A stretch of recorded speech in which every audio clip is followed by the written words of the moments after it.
Good afternoon. I'm Dave Thompson. I'm the Education Director at the ACE Academy of Cleaning Excellence and President of the Green Clean Institute. This afternoon, my guest speaker is going to be talking about identifying, restoring, and caring for hard floor surfaces, basically stone. So come on back after this message and we'll learn more. Live from Orlando, Florida, and the ACE Learning Center at Gym Supply, it's Beyond Clean with Dave, a weekly broadcast for professionals in environmental health services around the world. Your host is David Thompson, Director of Education for Gym Supply, and his mantra is, I am a janitor and I save lives. And now let's listen to Beyond Clean with Dave and today's guest at the ACE Learning Center in sunny downtown Orlando. If you're striving to be progressive, looking for knowledge about all things that are positive and advancing healthy business practices, then you're watching the right show today. Now, before I get started with our show, we have a feature that we've started a few weeks ago. It's right there on the right-hand side. It's called a live chat. If you're watching on YouTube, please leave us a message as we go through the morning, or I guess the afternoon it is. Either I or our speaker will try to answer your question. So today, our speaker is calling in to talk about these stone floors and about the fact that they need to breathe. Well, I knew that, but I guess I didn't know exactly how much. Anyway, he's an expert on all things about floors that are stone. And he's also saying that, you know what, we really don't want to put floor coatings on these floors because that doesn't allow the stone to breathe. So please join me and welcome Bob Murrell. Bob, where are we calling in from today? I'm in Knoxville, Tennessee, Dave. Thanks for having me on. Great to be with you. Well, that's a good thing. At least you're not over in flooded Missouri. Arkansas, Missouri is getting a lot of flooding, so we're in Tennessee. You don't have that problem. No, I don't have too much flooding. We've had the rain, but not too bad at flooding so far. All right. Well, everybody tells me I talk about the weather too much, but hey, it's one of these things that we all have to deal with it. Absolutely. All right, so you're the expert. Tell people that are watching today, why are you the expert and we're listening to you? Well, expert is a pretty bold word, but I've been in the business for a long time, Dave. I've been doing this since I was about 9 years old, and just turned 59. So off and on for probably 40 years at least, excluding the military and college and things like that. But yeah, I've been around a long time, from quarries to building service contractors, and teaching them how to maintain it. So fabrication to restoration and maintenance. Well, I had my speaker last week was talking about what it takes to be an expert, and he said you had to have 10,000 hours on a subject. So I think you and I both have this covered. Yeah, absolutely. Okay, so what we're here today to talk about is basically marble, and you explained it's what type of a product? Marble is a calcium-based material, as are other stones. But that calcium is something that we're all familiar with, as you said before when we were talking, with shells, seashells, your bones, your teeth, things like that are calcium carbonate based. So that's something that distinguishes marble and other similar stones like onyx, travertine, terrazzo, things like that. Puts them in that category. There's thousands and thousands of types of stone out there, and what we've got to do is break it down into a simple category of basically two types: those that contain calcium and those that don't. Well, so if we can do that, we're way ahead of the game. That makes it sound pretty simple. And so I know I can polish stone. Can I polish marble? Yeah.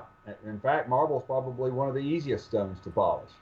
Because it is a calcium based, we can use things that are the opposite of calcium, like an acid and a mild abrasive, and we can polish marble very, very easily and efficiently. So these commercial guys are already there. They're walking across the floor. They're going to clean carpet, tip trash, and clean restrooms. I coined a phrase a long time ago. You're walking across these $1 million floors to go do other things. Why step over a dollar to pick up a nickel? You want to get it all. Well, I mean, Why is that? and people have spent millions of dollars putting in these very elaborate, beautiful stone floors, and then somebody that doesn't know what they're doing comes in and puts a coating over top of it, and then also comes all the other issues that go by there. So, how much of all these floors can just be polished? Most all the marble floors, 95% of them, that's all they need to do to make them look a lot better is just polish them. No grinding, no honing, none of that stuff. Just go in with the correct polishing media, and you can repolish the traffic lanes and blend it to the edges. Okay, so we're going to talk about polishing and traffic areas a little bit, but you know what? I get people that come in here to the store all the time, into the classroom. We've got, I don't know, 8, 9 different types of stone floor over here. How is the best way for somebody in the field to identify, now whether they're a contractor or whether they're a homeowner or whether they're an in-service provider, they still need to identify that so they can communicate with me what we're talking about. How do we do that? Absolutely. We got to be able to do that. We got to be able to determine what type of stone it is. I don't care if it's a Carrara marble or a cream of marfil. We just got to know that it's not a granite or a slate or something else. And it's very easy to tell the differences. One is a visual. Most marble has veining in it. Not all, but most. Okay. And so most people can pretty much identify marble. But the sure tests are both the acid test and the hardness test.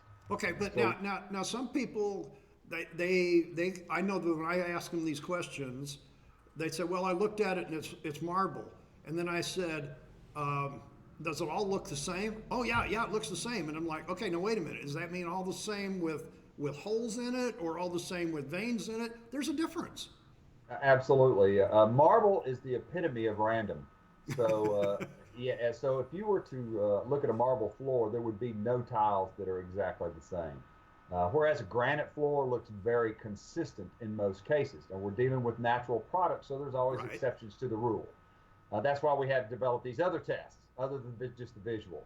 Okay, Now, I've been doing it so- a long time, and I can't tell the difference in a lot of stones. Sometimes. Okay, so travertine, tell us what travertine is going to be basically looking like.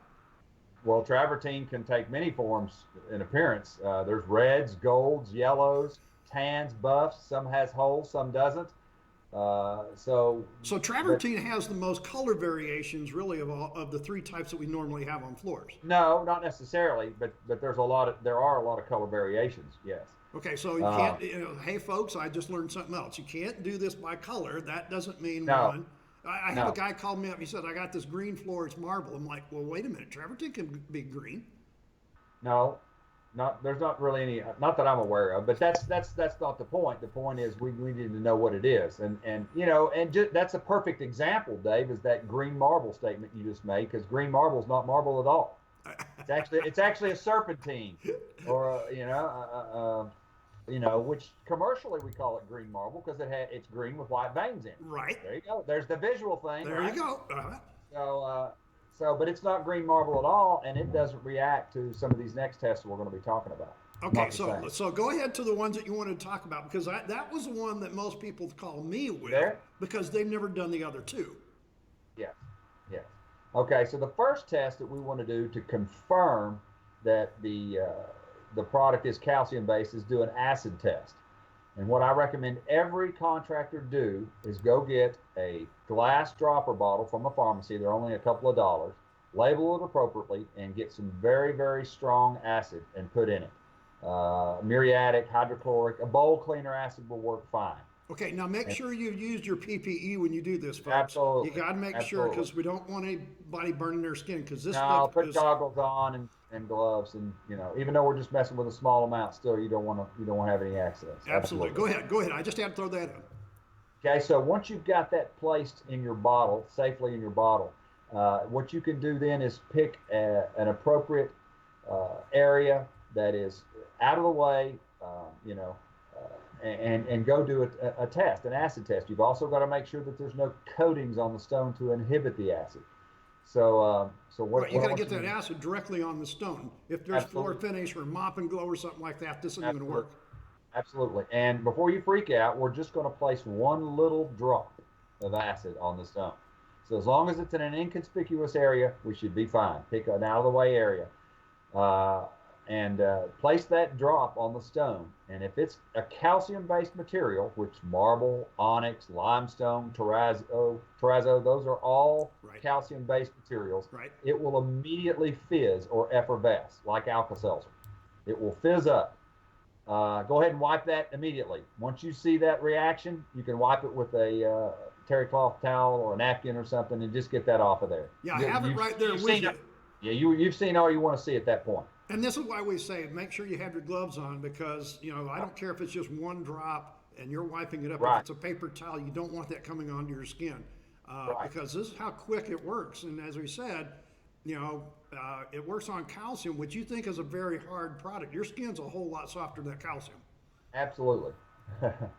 But that reaction, what we call effervescing, that will happen immediately on any calcium-based material. Now, if you take and place that on a granite countertop, kitchen countertop, the acid will just lay there, and you can wipe it up and it doesn't do anything. But on the marble or the onyx or these other stones we're talking about, it will effervesce, it will fizz, and what it's doing is chemically attacking the surface of the stone. As soon as you wipe it, there will be a dull spot. So in the picture that we showed them, tell the audience what they're looking at in that picture. That I looked at that little round circle. That little round circle is an etch, and now that circle is rougher than the surrounding area, and it will actually attract dirt. So a lot of people say my marble is stained when the stain actually started out as an acid etch. So what happened is it etched the floor, and then all the dirt stuck to it. So all the cleaners that they used just filled up the pits and the holes that the etching left. And I had somebody call me and they said, well, our dog urinated and we've used Mop and Glow, we've used Mr. Clean, and we've used this. And what they've done is just made a dirty spot, but they haven't changed the etching at all. Yeah, they put a Band-Aid on a bullet wound. Okay. And we'll deal with that. We'll deal with how to correct that. But what's the other test that we need to be using? Okay, the other test is a hardness test, and there was this guy named Mo, not Larry and Curly Mo, but this other guy named Mo, and he determined that everything has a hardness. And as we know, a diamond is number 10, talc is number 1. If you didn't know that, and everything falls in between that. So marble typically falls between a 3 and a 4 on the Mohs hardness scale. Granite is around 7. So if you take a nice knife, like my little pocket knife that my daughter got me for my birthday a few years ago, it has a hardness of about 6.5. And what Mo said is it takes a higher number to scratch a lower number. In other words, a 4 won't scratch a 6.5, but a 6.5 will scratch a 4. Well, that sounds reasonable. A five will scratch a 4. But a 4 won't scratch a 5. Right. So if you can take that knife blade and just gently pull it across, you don't have to gouge it, just pull it across, it will scratch that surface of a calcium-based material. And once again, we want to pick an inconspicuous area. Well, yeah, no, not out in the middle of the dining room floor. Not on the CEO's desktop either. Okay, so as you say that, I'm thinking here, people have pets, and I know that people are looking at this and they're thinking, not just commercially, but homes. A dog's toenails is not going to scratch calcium. No, a dog's toenail is calcium. So well, yeah, but it's not going to. A 3 is trying to scratch a 3, or no, it's not going to. Not too bad. No, shouldn't. Now, grit or sand.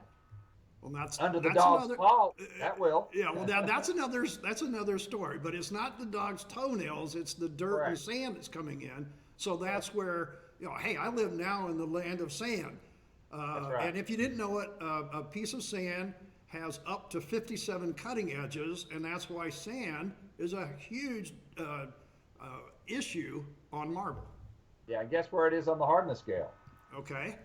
About a 9, 8 or a 9. Oh, wow. Okay, so I might as well just give them sandpaper and say, walk across my marble floor. Absolutely. All right, so sand is an enemy. Okay, so sand and diamonds are the 2 hardest products, and I believe we use these in polishing. We do use diamonds, obviously, yeah, and silicon carbide and corundum and things like that, yeah.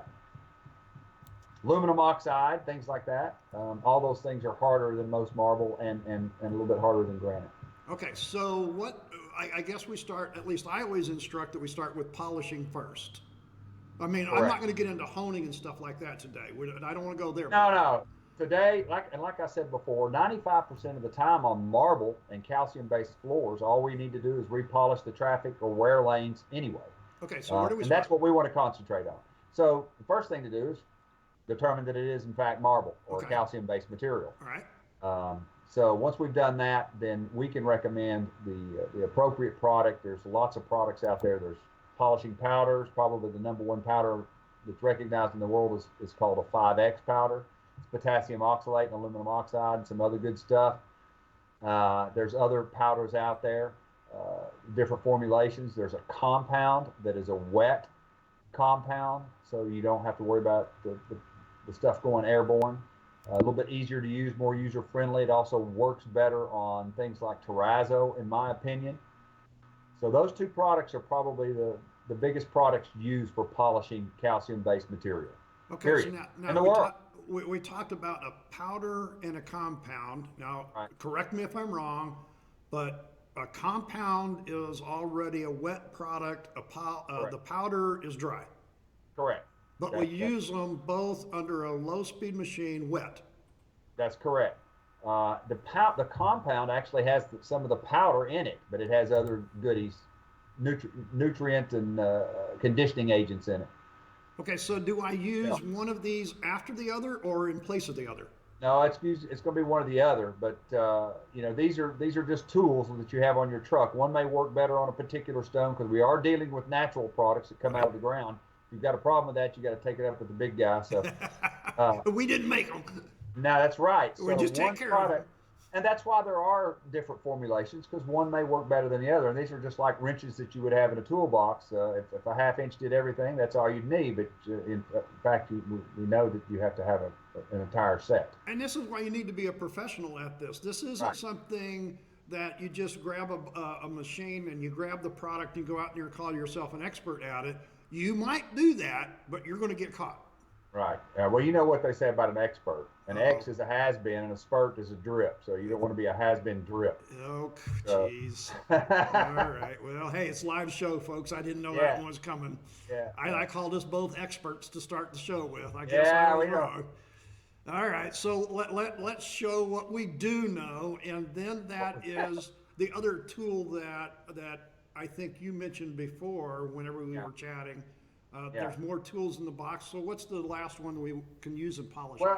Well, both the compound and the powder, those are both a chemical because there's an acid in them, believe it or not. We actually use the etch. We utilize the etch to speed up the polishing process. But We there's a kind chemical. of got to open it up so that the stones can work, right? Absolutely. The acid, for lack of a better term, kind of melts the surface and lets the very fine microabrasive do its job at a higher production rate. Okay. Yeah, you kind of So got to that's one way to look at soften it. up that surface just a little bit Exactly. to let the diamonds and all that kind of the powders start their work. That's correct. And that's why you polish them. Now, before we go to that, do we polish them dry at that point? I mean, we did do it wet. Do we polish them until they turn dry? Most polishing is done totally wet. And then you suck off that wet, and then you polish it dry later. Yeah, you'll have to remove this. We want to neutralize and remove it from the floor when we're through. That's But why that's- we're going to have a that's how class. those are That's done. why we're going to have a class, and you're going to get to show Yeah. us exactly how to do it. It's not rocket science. It's just a matter of procedure, but it's not that hard. It's not difficult, but it is a procedure, and you can't miss the steps. Correct. All right. Now, the last product we have is a crystallizer, and a lot of the people in Florida and Southern California are very familiar with this product. Okay. A crystallizer is basically strictly a chemical polish. It is a magnesium hexafluorosilicate, which is a type of an acid, a specialized acid, and it does have most of them have a polymer in it as well. And it is usually applied with a steel wool pad. Some people can use a hog hair pad, but most people get their best performance out of steel wool. Any old steel wool pad or what? Well, we advocate, there's two types, and it's a personal preference. There's an open weave called a jumbo, which is very fluffy and thick. Right. And then there's a needled steel wool, which is very thin and a little bit more tidy. It's called a metrics. So, we sell about half and half. So it's personal preference. The open weave, the jumbo, probably does a little better job, but it's a lot sloppier, and you get steel wool fibers, more Right. of those everywhere. Right. So you're trading Peter to pay Paul. So it's Okay, and I always personal tell people, preference. I always tell people in class, no matter which one of those, I always want a 0 when I'm crystallizing. Yeah, the 0 is probably the all-around grade that we sell the most of, but we do sell some 1s, and there's people out there that do several steps of this stuff. Yeah, well, I mean, just like Use anything else, 3s people, and 1s and 0s. yeah, just like anything else, people do all kinds of things. But We're it's not talking, the norm. yeah, It's we're not just the norm. talking best practice today, folks. Exactly, That's absolutely. what we're Zero, talking. zero's the best all around. Okay, so you talked about equipment, and there's all kinds of different types of equipment, but we need to stay at what speed? Slow speed, below 300 RPM for all polishing. Okay, any of this type of the compound, the crystallizing, the powders, all these are done at slow speeds. Well, like so, if you've got a swing machine, a buffer, a slow speed floor buffer, you're in business. Now all you have to have is a good commercial wetback, preferably with a front mount squeegee for large areas, and you need a wand, a contractor's kit for smaller, tight areas. Okay, so we're going Mop and to. a bucket and a ringer. Well, I like auto scrubbers, man. I like for the machine to do all that work for me. We can do that too on large scale applications. Absolutely, make no mistake about it. Okay, so no matter what machine size or combination machines, I'm going to pay attention to mainly the areas of. The wear areas. So why would you want to polish down the wall? It should be the same as it was when it was installed.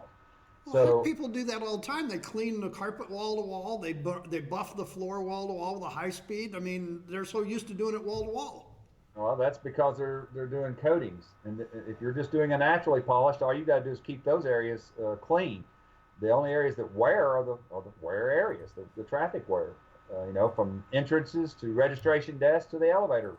So lobby. this is why if I do the blending as you're saying here, I'm thinking that's what you're talking about, right? Right. And you should be. That's fairly easy to do to feather that into the existing area. Well, and that saves me costs and time, which makes this more sustainable in that viewpoint. Absolutely. All right. Absolutely. So what are some of? I mean, people are saying, okay, wear areas. What are those typical wear areas?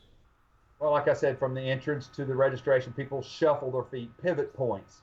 When entrances are, no matter how good your walk-off mats are and stuff, you're going to get wear there. Right. From especially in Florida and Nevada. So no shortages of sand there. So Don't forget Arizona; they got sand too. Arizona too. Yeah.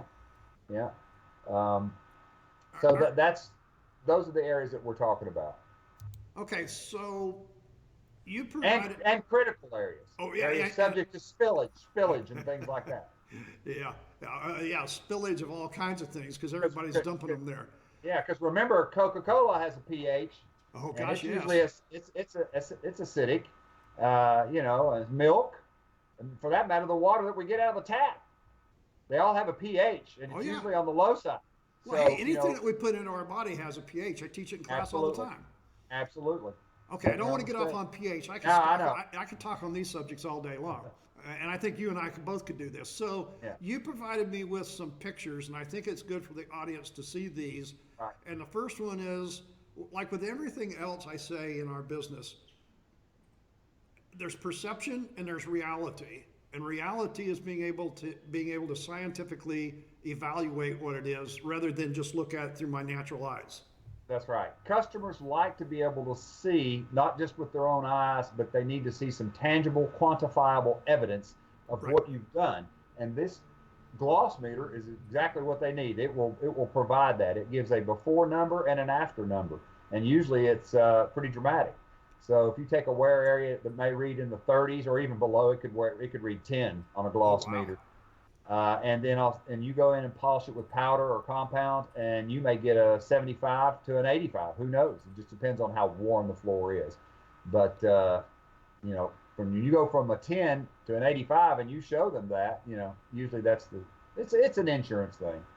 And a good gloss meter costs anywhere from $500 to $1,500. So you got to want one. Well, but you got two right here, but this one, but they don't spit out numbers. They just. Well, and I think that's what you're talking about. If you're a professional and you're qualifying what you do and you're charging for your services, being able to state that in numbers, just like we stated numbers in cost, this is stating numbers in results. Absolutely. I mean, I use meters like this when we talk about evaluating surfaces all the time. I know we're going long, folks, today. This is a long subject. We're almost ready to close up. I know we're long, but hey, we want to make sure we get all of this in for you. So here's another couple pictures that you provided as examples. This was a building service contractor out of Raleigh, North Carolina, and that's the perfect example of a before and an after. I mean, the picture says 1,000 words. You know, I don't know anybody that couldn't sell that to a building owner or you know, somebody that's run the building. Okay, so now you also had those. That was marble. We're Yes. going to show you now a picture of a terrazzo floor. I think you said this is like an 80-year-old building or something? Well, it was a historic home, actually, for a scientist that was in Oak Ridge, Secret City. And, you know, and this was their floor, and it was a natural terrazzo floor. And then they had mop and glow and things of that nature on it, trying to get it to shine for, you know, for however long this was, 60 years, plus years. And it was, contractor went in and restored it and naturally polished it, and you can just see the difference. And now it doesn't have any coatings on. Yeah, you don't need a gloss meter for this one, folks. You can just see the depth. But this had to take off the coatings first. Yeah, yeah. In this case, you Before couldn't it just could be go in polished. and polish it. You had to Coatings take have the to coatings. go away. Well, The and coatings have to go away. I think that's what we're doing here at the Academy. I've got a new course that's coming out. It's on how to restore a terrazzo floor from that old condition where we've put everything under the sun on the floor, trying to make it look good, and it still doesn't. And then how to return that back to that polished floor that you're talking about. Right, right. Obviously, the owner of that terrazzo floor is very, very happy. Yes, but now we got to maintain it once we get it there. Absolutely, you're doing it all for naught if you don't implement proper maintenance. So, but like we said before, you want to keep the dirt outside where it's supposed to be. Entrance matting, that's paramount. And then we want to do the same things we always do anyway, which is dust mop or vac, and then daily mop, damp mop, or auto scrub. And we do this on what part of these hard floors is weak? Well, there's a couple of weak areas. Anything that's polished is weak because that's not a natural condition. So the polish is going to wear, and then also, what else is weak? We got a concave surface there in the grout line, so that's dirt traps. So in other words, putting that floor finish over it actually is a weak link. Oh, floor finish is definitely a weak link. Yeah. So then we got the grout. We need to keep that clean, folks. So basically, to sum up, what you do is dust mop, damp mop, auto scrub, periodically clean the grout, and then repolish the traffic lanes as required. That could be quarterly in a commercial setting, or annually, or every couple of years in a residential setting. Okay, Bob, we ran way over time for what we sorry normally about do, but no, don't be sorry about it. I mean, it's a long subject, and we tried to get through it quickly, but I felt that it was really something that the audience needed to hear. Now, you're going to be here in just a few weeks. Yeah, on the 25th. Is that the Thursday? Is that right? Yeah. Yeah. And so what they can do, if you're on with us, or if you're watching this in a recorded version, you can go to our education button that is on our website. When you click on that, you go to the stone floor class. You can register right now. It's open. Bob's going to come down here from Tennessee and instruct the class. I'm going to stand back and learn from the expert. Oh, I don't know about that. Okay, it will drip together, Bob. I mean, hey, that was yours. Yeah, we'll drip together. Okay, all right. So we'll give them something. We'll give them some good information. That's a promise. Well, I didn't have any questions today on the chat. I'll bet you there'll be some later. Hey, folks, if you've been watching with us, please put your questions on the chat. We really would love to see that because, hey, I had him on for half an hour today, and here he is. So any last words before you get here later this month? No, I hope to see you on the 25th. We'll have a good time, and I guarantee you'll go away with a lot of good information. You'll be able to put this stuff to work. Yeah, yeah. I don't know if you can put up with both of us in the same room for a whole day. It should be a good show. Yeah, it'll be a show, all right. Okay, folks, if you've been watching and you're asking for those classes, we just talked about that. That's on our gymsupply.net. Find that education button, click on that, go to our live classes. We've got 3 locations other than here in Orlando. Go to my Facebook page. Be sure to like and share my page. If there is also some questions you have or you want more information, look at BeyondCleanWithDave.com. You're going to see that website here. That's where you can, talk to us about things. You can get all of what's coming up for the next shows. Anyway, hey, until next week, right here, Friday afternoon, 1 p.m., we're going to sign off. We're going to be live from Orlando. I'm Dave Thompson. Keep your changes and your future. Keep those healthy, positive, and proactive. And remember my mantra, I am a janitor and I save lives. Hang on. I want to tell you what's coming up next Friday. I'm going to be talking with Tim Roach. He's going to be calling in and talking to us via Skype. He's going to talk about wealth management, what we should have done, and what we still can do proactively to take care of our financial future.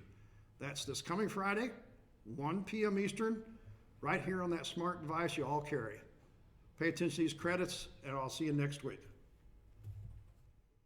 You have been listening to Beyond Clean with Dave and his guest. Sharing what you learn with others is what turns knowledge into professional development. Live classes are hosted each week at one or more of our 4 locations in Central Florida. Remember, janitors save lives. Be sure to put us on your schedule to watch next week as we present another broadcast of Beyond Clean with Dave.